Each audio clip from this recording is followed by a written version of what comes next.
So my 2021 season has officially begun. I started pairing up some of my snakes. I'm really excited. But what happens if you just can't get your snakes to lock? I'm going to share some tips that I've learned along the way that hopefully can help you get those southern snakes to start locking.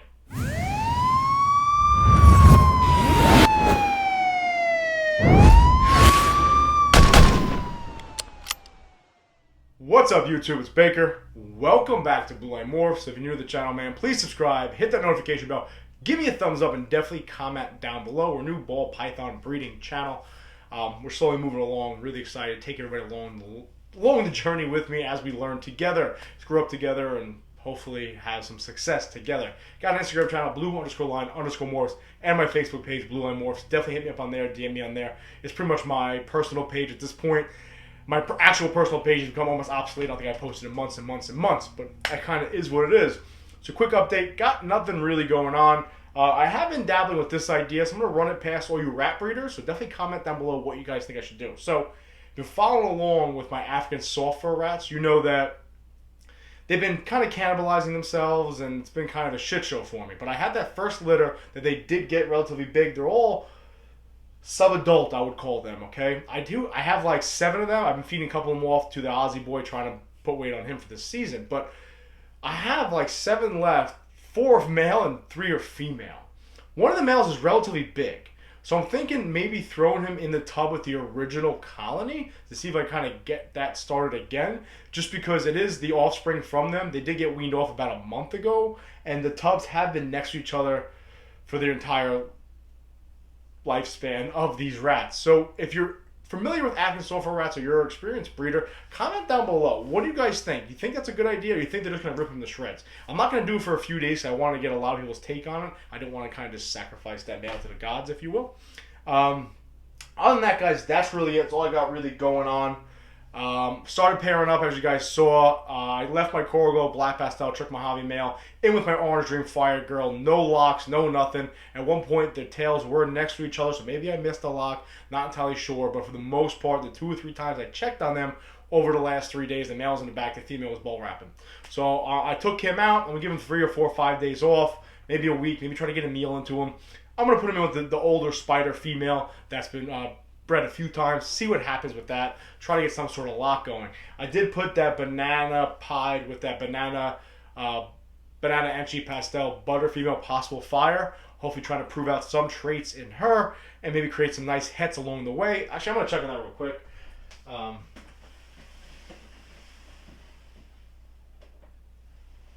So he's kind of lining his body up next to her. Nothing crazy. I don't see the tails locking. I don't see the tails next to each other. But he's kind of pushing up against her. So we'll see what happens.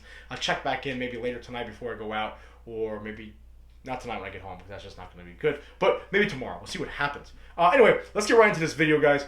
So now that I'm starting to lock up, I'm starting to breed and pair for this season.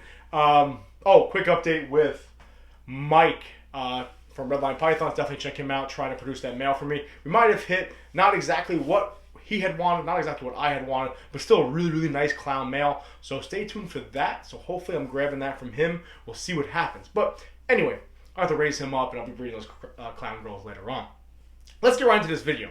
So before I even get started, these tips and these tricks, I've used a few of them. A few of them I haven't used. Some you've probably heard of. Some you may not have. Some are just absolutely disgusting. But from everybody I've spoken to, everybody I spoke to, these are tips that a lot of people use. These are things and tricks that a lot of people use. So if you don't agree with it, definitely comment down below. Give me some better tips. All right, that's that simple. I love to learn. Love to keep it going. If you've used these tricks, comment down below. Let me know.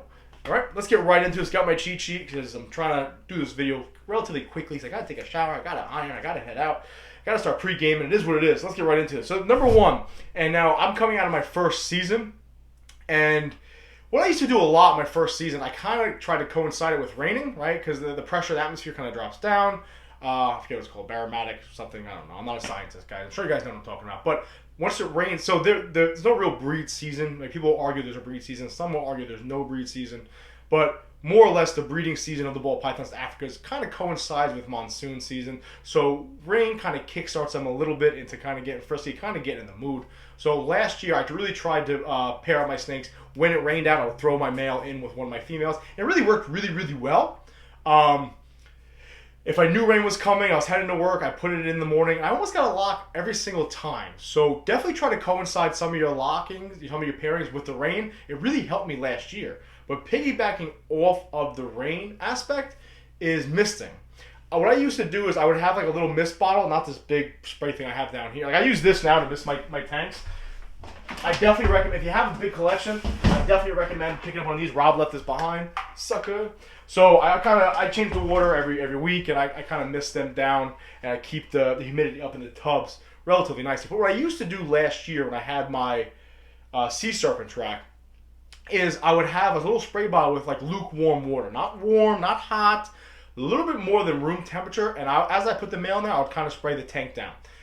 This seemed to work really well too. I have some old footage, maybe I'll try to find it and post it on my Instagram channel, where I would really put the male in there, I would spray him, and once I started spraying him, he kind of started moving around more. It could have been the water, could have been getting sprayed, could have been getting annoying, but he kind of flew over to the female. And I also did this when it was starting to rain out. So the warm water and the spraying kind of lifts the humidity up in the tank, kind of tricks them a little bit into thinking, it's kind of raining out, right?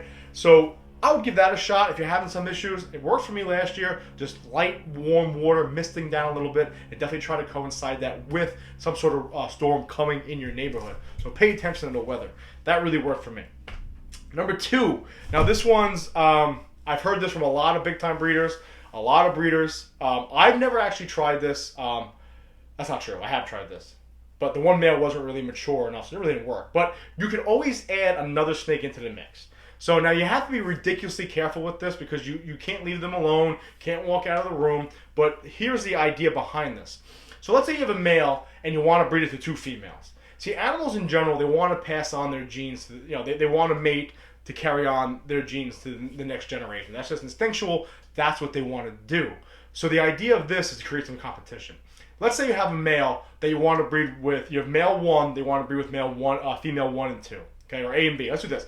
Male 1 to female A and B. And you're having issues locking. So you've been putting male 1 with female A. It's not working. Why don't you put male 1 with female A, then take female B and put her in the tub also. Okay, this might create some sort of competition between the females to cause them want to lock up and create more attention and more competition.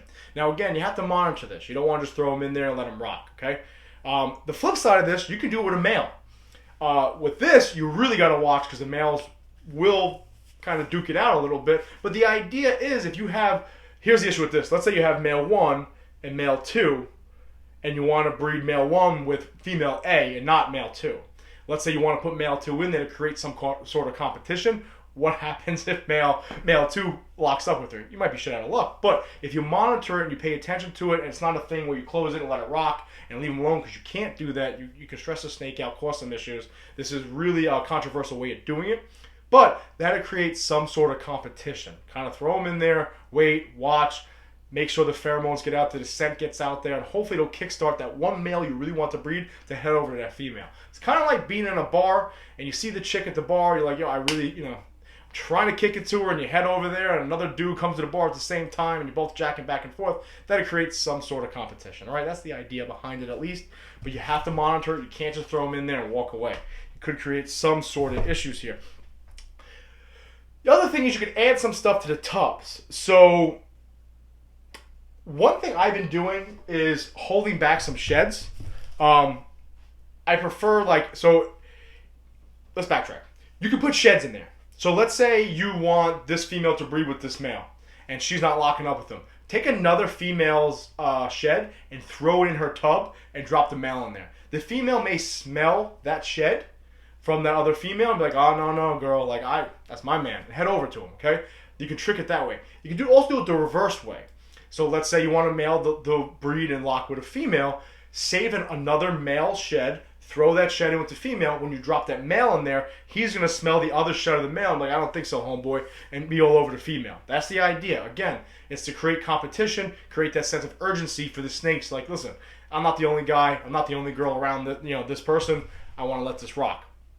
The other way is, when I say this is another controversial thing. Don't leave the snake's tubs a mess. At the same time, don't have them perfectly clean. Like, don't expect to pair a snake and have a perfectly clean tub and throw the male in there. You'll want some sort of pheromones in there. When the female defecates or, urinates, she's releasing some sort of pheromones, right? Some natural odors, if you will. You kind of want that in there to, I guess you could say, set the mood. So I'm not saying to completely clean it out. I'm not saying to leave it completely filthy. But, if you have the female on maybe on printed newspaper and you see it's a little yellow from when she did urinate, little urates in the corner, maybe leave it. Okay? Listen, if there's crap everywhere and smearing all over the place, no, don't do that. Clean the tank. But if there's a couple of urates in there, let it rock. No big deal. Again, same thing with the shed. If you want, maybe take a little piece of the unprinted newspaper that has some pheromones from another male, throw it in there. Again, just try to create some sort of competition. Okay, so the last one I want to talk about, I did this last year, and it actually worked really, really well. So if you're paying attention to my channel, I have my buddy Saul's Balls up here. He was like my first ball python buddy. He now has my Coral Glow het pied male. That's a female maker that he pimped out this season. Good for him. And I had my banana pied. So I wanted to breed my banana pied this year, but I was having some issues. I'll get him the lock because he was relatively young. So this is what you can do. You can pop another male sperm plugs. Essentially, it's like you're trying to sex them. When you pop it, a little bit of white might come out, kind of like when you're going through puberty and you're popping a zip. It kind of looks like that. It's their sperm. So essentially what you want to do is you want to pop another male, take the sperm on your finger, use little gloves, unless you're into it, it's on you. Take a little of the sperm, rub it on the back of the female. So let's kind of break this down. If you have male 1 that you want to breed with female A, take male 2, pop his sperm plug, take it on your finger, take that sperm, rub it on the back of female A, and then drop male 1 in there. So hopefully he drops down in the tub, he smells the sperm and the pheromones of the other male, and he's kind of like, whose sperm is that on my girl? And hopefully he runs over there and he locks up with her. Again, it's a great competition. So those are some tips on how to get these snakes to lock. Some I've used, some I haven't used, some you might agree with, some you might not agree with. Let's just run down the list one more time. Try to coincide your locking and your breeding with the temperature, Temperature is something I'll get into another video, but into when it's about to start raining, because it does play with the atmospheric pressure, so forth and so on. Kind of will kickstart your ball pythons to begin with, because they do kind of have a breeding season during the monsoon season. Yes, I know you can argue and say there's no breeding season, but it kind of coincides with Africa's monsoon season. So if it's starting to rain in your neighborhood, definitely think about pairing up. With that, start misting them a little bit, kind of create the humidity levels to rise. You can add another female, add another male. Just make sure you monitor that, guys. Make sure you don't let it rock. Just pay attention to it. Again, create some sort of competition. Don't have a completely clean tub, okay? I'm not saying to have a filthy tub. I'm not saying to have a ghetto tub. Maybe leave a urate in there. Leave the unprinted newspaper or a little bit of the urine down there. They do release pheromones. You don't want a completely sterile tub, okay? Also, take a shed, old shed, a male shed, a female shed, throw it in there again, kickstart competition. It's all about trying to trick them into thinking like a little urgency, right? A little urgency in the breeding, a little urgency in the locking. That's the idea behind all those tips. Then the last one, which I've used and it worked very successfully, is to pop another male, rub it on the back of the female, kind of create the first male you want to breed with her to be like, nah, not happening, bro. She's mine, and hopefully that works out for you. So definitely comment down below, guys. What do you think? I kind of was speaking kind of quickly. I apologize. I'm a little hopped up on pre-workout still, but hopefully these help some of you guys. Try these tricks. Definitely comment down below. Give me some new tricks. Because I always want to learn. I always want to know new ways of getting these snakes to lock and breed, etc. So definitely comment down below. Let me know what you guys think. Have a good weekend, guys. I'll see you guys on Monday with another video. Got to start coming up with some more content. I definitely want to get out there. I think I'm heading over to Sal's house for Gomez Pythons up tomorrow, Sunday. Maybe we'll film a little video with him. We'll see what happens. But as always, guys, listen, I really appreciate it, man. As always, be safe. Please remember, watch your six.